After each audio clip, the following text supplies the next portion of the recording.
গ্রামের বাড়িতে হুটহাট করে কিভাবে বিয়ের আয়োজন করেছে তারা, সেটাই আমি আপনাদের সাথে শেয়ার করছি। তো কেমন আছেন সবাই? আসসালামু আলাইকুম। এখানে বাবুর্চিরা কী কী রান্না করছে, তারা কী কী রান্নার আয়োজন করেছে, আমি দাঁড়িয়ে দাঁড়িয়ে সেগুলোই দেখছি। প্রথমেই এখানে রোস্টটা করে নিচ্ছে।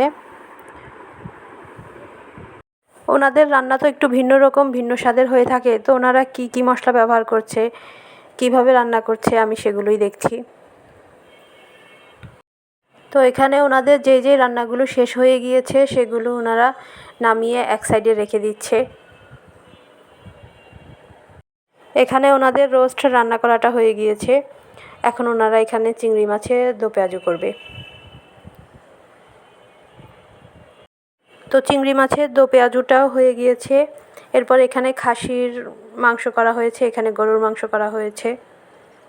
এখানে আরও কিছু আইটেম ছিল, একটা ভর্তা করা হয়েছে আর মুগ ডাল দিয়ে গিলা কলিজা দিয়ে করা হয়েছে। তো বাইরে বৃষ্টি আসবে ভেবে সব কিছু আবার এখানে নিয়ে এসেছে। এই ঘরটা আগের পুরাতন একটা ঘর, যেটা এখনও ভাঙা পড়েনি, তো সব কিছু বৃষ্টি আসবে ভেবে এখানে নিয়ে এসেছে। 50 জন মানুষের খাবারের আয়োজন করা হয়েছে, এই জন্য বাইরে আর ডেকোরেশন করেনি, এখানে ঘরের মধ্যেই করেছে।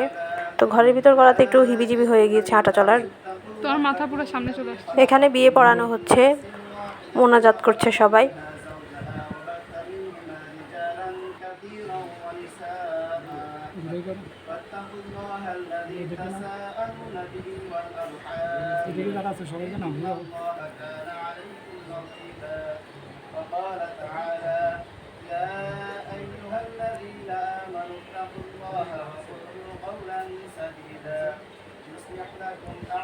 মোনাজাত শেষ করে ওনাদের খাবারের ব্যবস্থা করা হয়েছে, তো সেগুলো আমি আর ভিডিও করিনি, এখানে বাইরের অনেক মানুষ ছিল, তো আমার আর আসা হয়নি।